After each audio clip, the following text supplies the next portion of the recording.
Hello, hello, salut à tous et bienvenue sur ma chaîne. Alors j'espère que vous allez bien et que vous vous portez bien. Aujourd'hui j'aimerais qu'on aborde un sujet qui est très important, un sujet qui touche beaucoup de personnes, surtout ceux qui sont en Occident. Alors je veux qu'on parle des femmes et des hommes qu'on fait venir d'Afrique là. Genre le thème le plus courant utilisé actuellement sur les réseaux sociaux c'est importer. Donc je veux qu'on parle des importés. Alors j'aimerais dire à ces femmes qu'on importe là. Hein? Je vais partir dans les deux sens. Je vais partir dans le sens où les importés doivent être reconnaissantes envers leurs partenaires. Et je vais partir aussi dans le sens où les importés ont le droit d'avoir leur vie. Ont le droit de faire des erreurs. Alors, quand ton époux, puisque c'est ton époux, pour qu'il te fasse venir ici, c'est ton époux. Qu'importe, c'est ton époux, oui. Quand ton époux te fait venir ou ton épouse te fait venir de l'Afrique pour l'Occident et que tu es conscient que tu as besoin de cette personne pour avoir tes papiers et que tu es conscient de l'effort que la personne fait pour venir dépenser pour un mariage, qu'il soit grandiose ou pas.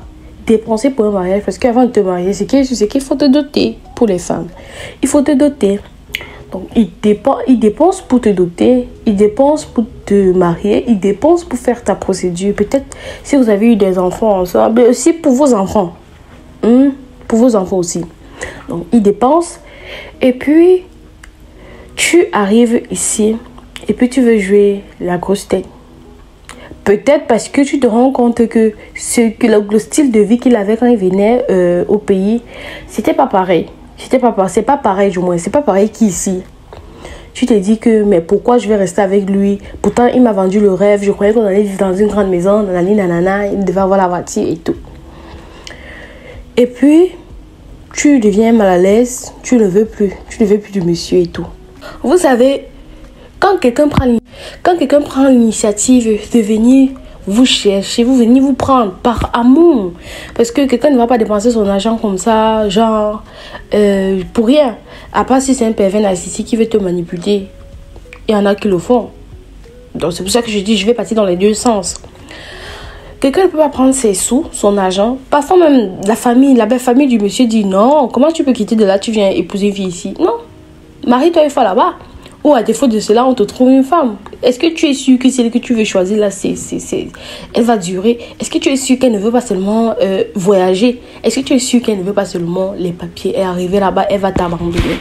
C'est ce que beaucoup se disent. C'est ce que la belle famille se dit, en fait. Donc, toi, il prend l'initiative malgré tous les obstacles, malgré tout ce qu'on dit, tout ce qu'on va dire, pour venir t'épouser avec sa famille. Avec sa famille, les membres qui sont consentants, quelques membres et tout. Ils viennent t'épouser.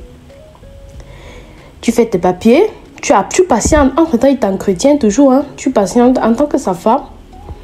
Il t'entretient. Et puis, tu patientes que qu'on valide quoi. À l'ambassade, tout le monde connaît. On valide. Et puis, tu voyages. Arrivé, tu vois la maison n'est pas comme tu pensais. Arrivé, tu pensais même d'abord qu'on allait venir te prendre à l'aéroport avec la voiture et tout. Pourtant, le gars, il a loué le taxi. J'aimerais d'abord te dire que ma chérie, ce n'est pas tout ce que tu penses qui va se réaliser. Il faut d'abord être reconnaissante du fait qu'il soit venu t'épouser et puis qu'il t'ait ramené en Afrique. Parce qu'il y a beaucoup d'hommes là-bas en Afrique qui mentent. Ils font les 10 toquepotes, les 5 toquepotes. Tout ça parce que quoi? Quand ils suivent les histoires comme ton histoire là, ça ne leur donne pas envie d'aller prendre les femmes. Parce que de toute façon, ils se disent que la même histoire va se recommencer quoi. Va se répéter. Donc, ils n'ont pas du tout envie. Et puis, toi et ton mari, vous êtes deux maintenant. Avant, il était seul, il se battait et puis il désirait toi qui étais en Afrique. Maintenant, vous êtes deux. Tu ne vois pas qu'il faut que vous travaillez ensemble pour pouvoir avoir la vie que toi tu rêvais ou que toi tu espérais voir ici. Non, tu veux juste que tu arrives, qu'il ait tout fait. Ma chérie, ça ne se passe pas comme ça. Ça ne se passe pas comme ça. À part si tu as épousé une personne d'un certain âge qui a vécu, je sais pas, qui a vécu longtemps ici en Europe et ça va. Mais, ma chérie, tu dois te battre avec ton mari. N'écoute pas ce que les gens disent que, oh, ton mari, oh, je pensais que, oh. Et tu n'as même pas besoin de rapporter tout ce qui se passe dans ta maison, tout ce que tu as vu quand tu es arrivé chez ton mari, à ta famille, à tes tantes, tes cousines et tout ça. Parce que c'est souvent eux ou c'est souvent elles qui mettent ce genre de pensée. Oh, ton mari, là, vraiment, on pensait que... Et toi, tu es la première à dénigrer. Quand tu vois les voitures qui venaient avec, il avait quoi? Hein? Tout ça parce que tu n'es pas mal à l'aise, tu n'es pas heureuse, tu ne veux plus que ça se passe, tu veux plus du monsieur carrément. Du coup, tu gâtes son nom ou tu parles mal de monsieur avec ta famille. Ma chérie, mais c'est toi qui paies parce que c'est ton mari. C'est ton mari. Demain, quand on ne va pas considérer ton mari, demain, quand on va mal traiter ton mari, demain, quand il va arriver au pays et puis on va mal le recevoir, mal l'accueillir, ce sera de ta faute. Et puis peut-être entre vous, la situation sera déjà stable, tu auras accepté et vous serez en train de vous battre pour améliorer votre vie. Mais ce que tu avais raconté à ta famille là, ils ne vont pas oublier. C'est toi qui es en train de gâcher ton mariage. C'est toi qui gâches tout en fait.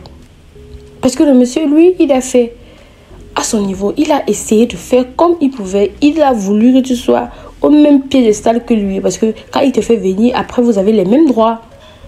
Il a voulu que tu sois au même piédestal que lui pour que vous puissiez vous battre. Mais toi, tu as voulu, tu veux gâcher ton mariage. Vous savez, quand ton mari prend l'initiative de venir t'épouser en Afrique, c'est pas toute ta famille qui est contente. Il y a tes cousines là qui veulent aussi se marier depuis. Elles vont se rapprocher vers toi.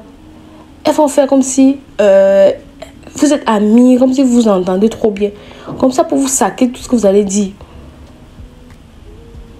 Elles seront les premières à vous dire que non, comme il est comme ça, là, ne le supporte pas. Attends, dès que tu as tes papiers, tu pars. Oui, et après, le mariage est dur en Europe. Le mariage est dur en Europe. Tout le monde réfléchit. Tout le monde wise, comme on dit chez nous. Le mariage est dur en Europe.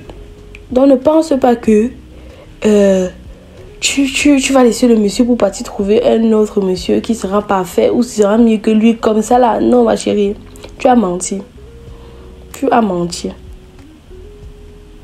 C'est honteux. Quand toi-même tu te regardes, quand toi-même tu vois ce que tu fais, quand toi-même tu t'assois, tu réfléchis à ce que tu as envie de faire là, est-ce que tu es contente? Est-ce que tu es contente? Je ne pense pas. Ça c'est pour les femmes que vraiment leur mari ne dérange pas. Genre, il est comme il était au pays. Quand il venait te voir, tu arrives en Europe, l'habitude normale. Mais il y a d'autres hommes là, quand ils viennent en Afrique, ils sont gentils, arrivés ici, ils te maltraitent.